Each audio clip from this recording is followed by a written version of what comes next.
Hey, what's going on, guys? Now with the Protogen here, welcome back to another video.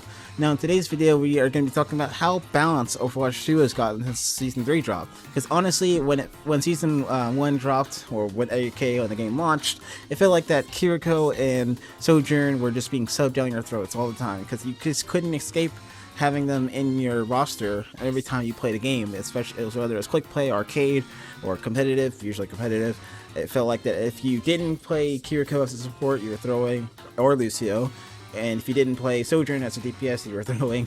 And with Roadhog, once people realized how broken Roadhog actually was in Overwatch 2 with his one-shot capability, people were playing him like crazy, and that proved to be a whole other problem in the tank category. Arisa was kind of like a sleeper pick, but she isn't really as prevalent and overpowered. She's overtuned, yeah, but she's not super broken one-shotty like Roadhog is. So I'd say Roadhog is probably the bigger issue here. But since Season 3 dropped, they've shaved down a lot of that stuff. Obviously, Sojourn is still meta.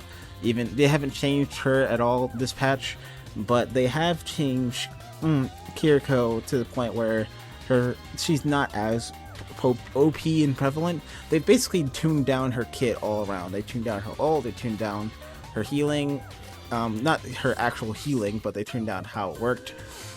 But they didn't change her damage, which is good, because her damage is like probably the thing that made her the most unique out of the supports, with her high damage output. But with Roadhog, they completely took away his one-shot capability, so now he is a lot more he's like pretty much an F-tier tank at this point, if I'm being honest. So, on top of that though, Roadhog is just mostly just kind of like a utility. He's not even really utility, really. His hook is good for CC, but other than that, he's kind of useless. Wrecking Ball got some interesting buffs that made him, I wouldn't say he's meta, per se. Yeah, sure, he's way better than he used to be. In my opinion, I feel like the survivability of Wrecking Ball has gotten slightly good, because the shields definitely do help him balance out with having to go that in and out playstyle, because Wrecking Ball is very much he's a very cyclic tank. I don't really know what the proper terming for that is, but he's a very cycle tank. You know, it's a tank where you kind of cycle through a certain rotation, and you just do that rinse and repeat all the game. So with Wrecking Ball, you just go in, you hit him with your little grapple when you're at full speed, and then you go up to the air, slam down on them, and then burn them down with your Harmony Fire, and hopefully you kill them by then. And if you don't, then you just roll away and then wait for your cooldowns to come back up, wait for your health to get restored, and then you do it again until you either kill a support or kill a primary DPS target like a Widow or something like that. So with Widow getting nerfed, with her health getting nerfed, Wrecking Ball can easily kill a Widow now, because all he has to do is just slam down on her, and then bam, she's already at 75 HP, because she has 175 HP now instead of 200. So it's a lot easier for any dive tank, really, but especially Wrecking Ball, to just go on top of her and murder her, instead of, like, you know, I mean, obviously she can still live sometimes if she has grapple, or if there's a healer nearby. But if she's alone and she has no support of any type, like a tank or a healer nearby, then she's most likely gonna get murdered more often than not. So yeah, it's definitely, it's like a slight buff to him, but it's more of a buff to all dive tanks, not just Wrecking Ball himself, but it does help him in that favor. I'd still say that, if I'm being honest, that in terms of like knocking people around, Doomfist is probably still better. When Doomfist got nerfed, sure, but his Rocket Punch still cleaves like a lot of people, and not to mention that if you hit them onto a wall, they're all stunned, and it's a lot easier for people to follow up on that, because like people don't get stunned by Wrecking Ball at all. Wrecking Ball doesn't stun.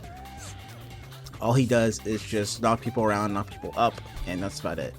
I mean, granted, with the Mind that buff that he got, where they activate 0.5 per second faster, that does make a significant difference in his overall playstyle, because his ult comes out much faster, and it's a lot faster than you might think it is at 0.5 seconds. You might think, oh, that's a pretty weird buff. It doesn't really do much, does it? It's like, yeah, it actually does. It does a lot. It pretty much, like, it catches people off guard more often than not. So if you're a DPS, hell, even if you're a tank like a Zarya or a Junker Queen that has like less health, if you get caught in the middle of that, you're most likely gonna die, like straight up. because it's very hard for people. Usually a DPS could get out of it, but if you're right in the middle of the minefield when he places them down, you're most likely gonna die because they activate way sooner. Because before, you'd have enough time if you had a DPS with a movement ability like Genji Dash or Soldier Run or McCree Roll or Echo Glide or whatever, you could usually get out of it before they actually activate it. But now you have to be really fast or really lucky or get healed or something like that in order to survive the minefield. Otherwise, you're most likely gonna die.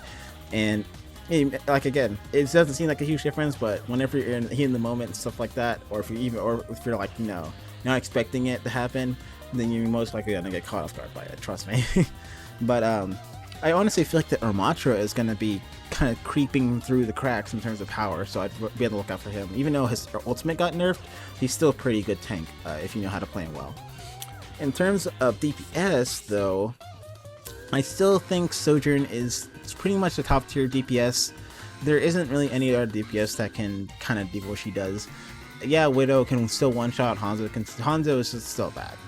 Hanzo may be able to one-shot, but the fact with the way he works and the way he plays, it feels like that the only way you're gonna really get any value out of Hanzo is either if they're like a god level Hanzo like Seagull or something like that, or if they're just lucky. You're not gonna be getting much value out of Hanzo if you aren't, a pro Hanzo player who can actually hit their shots. Granted, Hanzo's arrow RNG is super stupid. It's very stupid, and you're not gonna really get much out of him unless you're actually really good at him and not just spamming down the choke. If you can actually aim though, you might as well just play Widow, or better yet, Sojourn, because Sojourn is basically a moving Widow. Because while she can't one-shot outright with her right click, even with the Mercy changes, even with the Railgun change, she deals a lot of damage. If they're softened up enough, she's still gonna kill them. Not to mention with her overcharge buff, she's gonna be doing damage constantly during that, because they kept that overclock buff. And I honestly don't know why they buffed overclock, because overclock was already kind of good, but I don't know. I honestly feel like they need to take away the ability to headshot with a railgun altogether, unless you're an ultimate, because then that way it'd feel more skillful if you died to it. But most people just spam people to death with it anyway, because there's no harm, no foul in doing so. But yeah, hopefully they look at her a little bit more.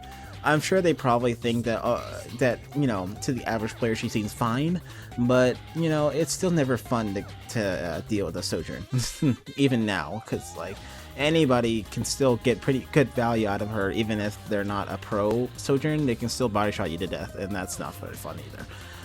But every other DPS is still kind of pretty much fine. There's no DPS that's other than her that I can really think of off the top of my head that's gonna be a huge problem in the Season 3 meta, which is why I'm saying that Season 3 right now is like probably the most balanced Overwatch 2 has been since launch. And that's what everyone's saying, really. Sombra, I honestly really wish Sombra would come back in some way, but I honestly don't think with her current buffs she's not going to really do much. Because, to be honest, as soon as they made it so that you can't chain hack people and that her damage buff from hacked targets got reduced, it still feels like you're gonna most likely die if the enemy team knows how to aim well. Or even if they aren't aiming well and you're getting picks and you hacking valuable targets and shit like that, if your teammates aren't capitalizing off your hacked targets and actually targeting them when you hack them, especially if it's a tank that's been hacked, then you're most likely gonna be fiddling around with your hacked targets and not killing anything, and you're just gonna feel useless and you're gonna want to swap anyway. But that's just reality of playing Sombra in this day and age. Hopefully they do something to her to make her more viable in the current meta, but I honestly don't know what they could do besides, kind of giving power back to the things they took away in the first place. Moving on to supports, though. Supports, I feel like that, I don't know. All the supports are also pretty balanced as well. I really hope that Brig gets some better changes soon. Her ult is really good now her ult isn't really good outright. However, with the fact that she can get it more often, it's really, really strong to have an ult like that, because while yes, the ult in itself isn't really great compared to the other support ultimates like Nano Boost or Valkyrie or Sound Barrier, it's like the fact that she can get it so frequently compared to, like, she's probably like the most easy support to get her ult now compared to all the other ones. So the fact that you can get it so easily makes her instantly really good, because like the fact that you can just get Rally back to back sometimes, like almost every fight, it makes it better in the sense that you can have it more often, even if it's not good in its own way, if that makes any sense. It may not be good on its own right, but if you have it more often, then it's just a better ultimate overall. I just hope that whatever they do to her ultimate comes season 4, that it's really, really, viable. They did say that it was going to be similar to what it is now, but it's going to put more power into Brick herself, so I'm really excited to see what they do with that. Mercy, despite the Mercy changes with her Guardian Angel movement, I honestly feel like that she's kind of better than she used to be. Granted, yes, I do feel for the Mercy mains. I've never really played her much in Overwatch 2, to be honest, but I do feel for the Mercy mains who loved her movement capabilities. But I'm gonna be honest, with the fact that like she can literally now basically heal herself infinitely, and she can almost never die depending on certain situations, and she has a burst heal.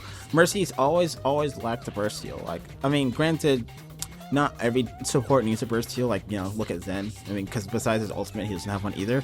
But Zen, the reason why Zen doesn't have one is because his damage is so good. Because like with Zen, you're trading off that raw healing power for, being able to double dink a DPS, So, not to mention Discord Orb is a thing as well, which is really, really good on tanks. But with the fact that Mercy didn't have really things like that, and like her healing output was still really easy to out kill, out damage, because with Zen you could usually compensate with that with your own damage, but since Mercy doesn't actually do any damage, they didn't really have anything for her. But now she has a burst heal, and on top of that burst heal, she gets that burst heal herself by 25% with her new passive. So it really makes her the most survivable Mercy survivable support that has ever really been in the game as of right now. Granted, her mobility's been gutted, but with that, they've given her more survivability in other ways. So it's not always about pure movement for survivability. People need to realize that. Like, just because her movement isn't as good anymore doesn't mean that she's gonna get caught, slacking all the time. Because if her healing beam is on a target that's under 50% health, and she's getting shot at, unless it's like a burst of damage, like a Reaper shotgun or a Widow headshot or something like that, she's not gonna die easily. Especially if she's in Valk, she's probably even more tanky than she was before that. Because granted, yeah, she got her healing passive no matter what when she was in Valk, but now she gets the healing if her targets are chained together. Granted, keep in mind, she's getting 25% of the healing done from every single person that she's healing in Valk, on top of the 50%. So if they're all taking lots of damage or all under 50%, Mercy can survive like Attack Visor or a Bob even. Like, she can survive things long enough to at least get out of the way of it. Obviously, she doesn't want to be in it, because if she's in it, that's still no bueno. But she can survive it long enough to get out of line of sight. So I honestly feel like Mercy's in a better spot than she was before. She's probably going to be a top tier pick for a little bit until they do something else with her. But we'll have to see whenever she's been played a little bit more to see if they actually decide to do anything about that. But all the other supports, I feel like they're pretty much fine. Lucio's kind of mid at the moment because he doesn't really offer much anymore, because all the tanks have their own way of getting around, and all the DPS have their own way of getting around. So he's really only good if you want to be an annoying Reddit Lucio. Again, Zen is Zen. It's still pretty decent, not great, not OP yet, but he's kind of in that teetering spot between being overpowered or complete garbage. And when it comes to Moira, she's same old. She's good, but she's good at being a DPS. Like, honestly, I feel like they need to nerf her damage a little bit, because her damage is kind of too good for a support to be. Because I've seen Moira's getting more damage done in a DPS. I've seen Moira's with like double-digit K DPS sometimes, and it's ridiculous. But yeah, I honestly really have high hopes for this season. It's been really, really good so far, and I honestly hope they keep going along with this trend. But we'll have to wait and see, because it's only the beginning of the season, so we have much more to look at. Anyway, that's it for me, and I'll see you on the next one.